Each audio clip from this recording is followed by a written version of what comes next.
Millions of years in the past, a highly advanced alien spaceship landed on Earth, a planet still in its early stages. One of these humanoid extraterrestrial beings consumes a mysterious dark liquid, causing its body to dissolve and scatter into a nearby waterfall. As we witness this, its DNA undergoes a transformation, sowing the seeds of life on our planet. Fast forward to the year 2089 on the Isle of Skye near Scotland. Elizabeth Shaw and her boyfriend Charlie Holloway, both archaeologists, stumble upon a star map in a cave. Intriguingly, it appears among remnants from various ancient cultures. They interpret this discovery as an invitation from the beings who paved the way for humanity. The Wayland Corporation's founder and CEO, Peter Wayland, decides to fund the creation of a deep space research vessel named the USS Prometheus.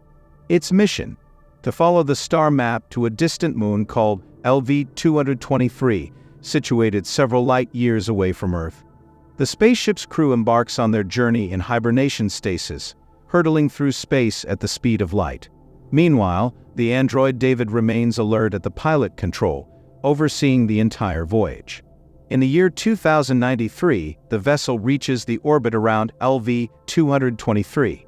As the crew awakens from their hibernation, they receive instructions about their mission: to seek out the ancient aliens known as engineers, believed to be the creators of the human race.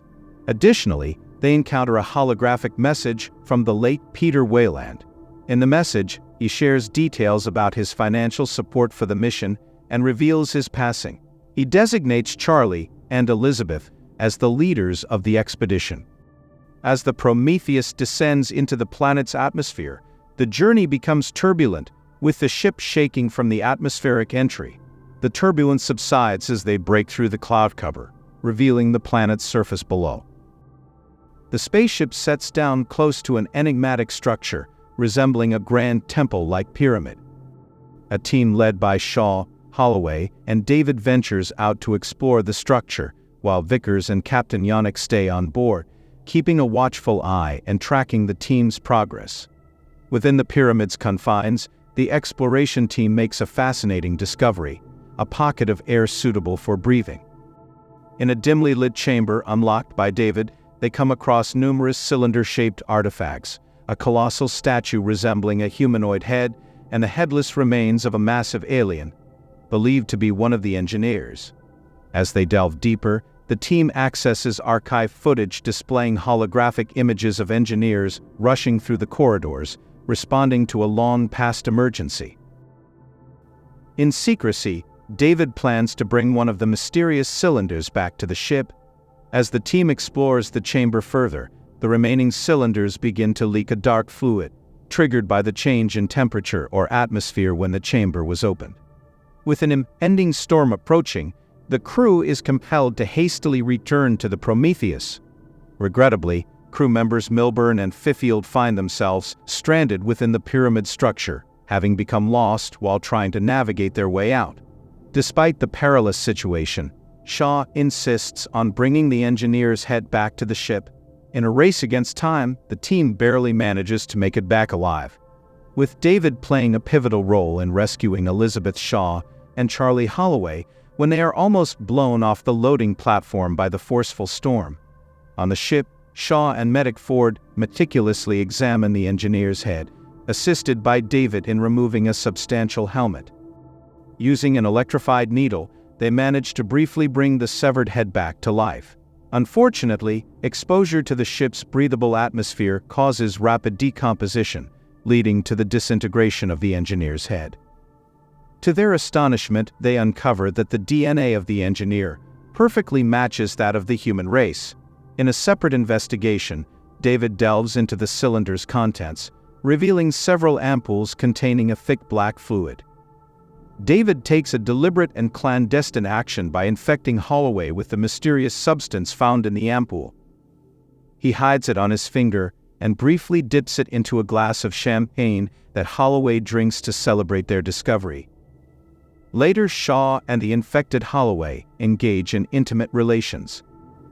Holloway, noticing changes in his eyes and witnessing a small silver worm-like organism emerge from one of his corneas, realizes that he has been affected by the substance.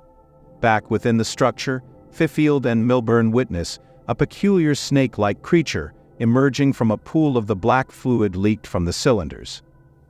When Milburn attempts to examine the creature, it swiftly seizes his hand, wrapping itself around his arm and breaking it within seconds. In a desperate attempt to free Milburn, Fifield tries to cut off the creature, only to have a corrosive fluid, yellow acidic blood, from the creature melt his helmet. This exposes him to the dark liquid oozing from the cylinders. At the same time, creature forces its way into Milburn's suit, ultimately making its way down his throat. The following morning, after the storm subsides, the Prometheus crew returns to the structure and discovers Milburn's lifeless body. Meanwhile, David stumbles upon a room containing a living engineer in stasis and a holographic star map highlighting various distant planetary systems. He observes holograms of the engineers activating a navigational system, revealing Earth as one of the highlighted planets. Abruptly, the system shuts down, leaving the hologram of Earth behind. In a nearby stasis pod, David finds a lone engineer, able to hear its heartbeat.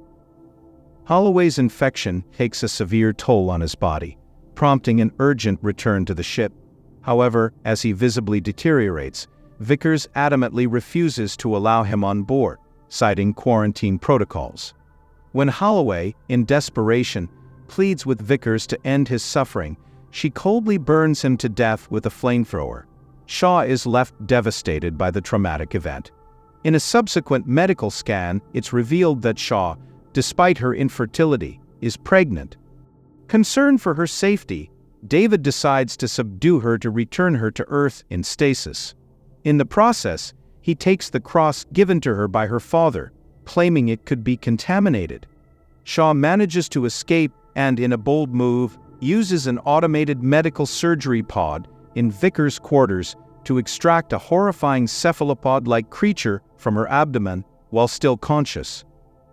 A surprising revelation unfolds as Wayland is discovered to have been in stasis aboard the ship, and it's disclosed that Vickers is his daughter. Wayland explains to Shaw his intention to seek assistance from the engineers to evade his impending death. A mutated Fifield is found just outside the hangar bay and launches a violent attack, killing several crew members before meeting his demise. Yannick proposes a theory that the moon they are on served as a military base for the engineers until they lost control of their own biological weapons. Specifically, the cylinders containing the ominous black fluid. The remaining crew members return to the structure and awaken the engineer. David takes a bold step and communicates with the engineer in an alien language, questioning the purpose behind creating mankind and requesting an extension of the life of his own creator, Mr. Wayland. In a brutal response, the engineer violently rips David's head off, killing both Wayland and Ford. Shaw manages to escape the alien ship just as it becomes activated by the engineer. Amidst the chaos, Elizabeth Shaw alerts the crew that the engineer intends to release the ampoules of black fluid on Earth, posing a catastrophic threat to all life on the planet. Vickers orders the captain to head back to Earth, but Shaw persuades him to intercept the engineer's ship. Yannick and his two surviving crew members launch and intentionally crash the Prometheus into the engineer's vessel, with Vickers escaping in an emergency pod. The disabled engineer's ship plummets and crashes onto the planet's surface, inadvertently crushing Vickers beneath its colossal weight. Miraculously, Shaw narrowly escapes being crushed herself, surviving the chaotic aftermath. Seeking supplies, Shaw returns to the escape pod and makes a shocking discovery. Her aborted but somehow still alive alien offspring has grown to an enormous size.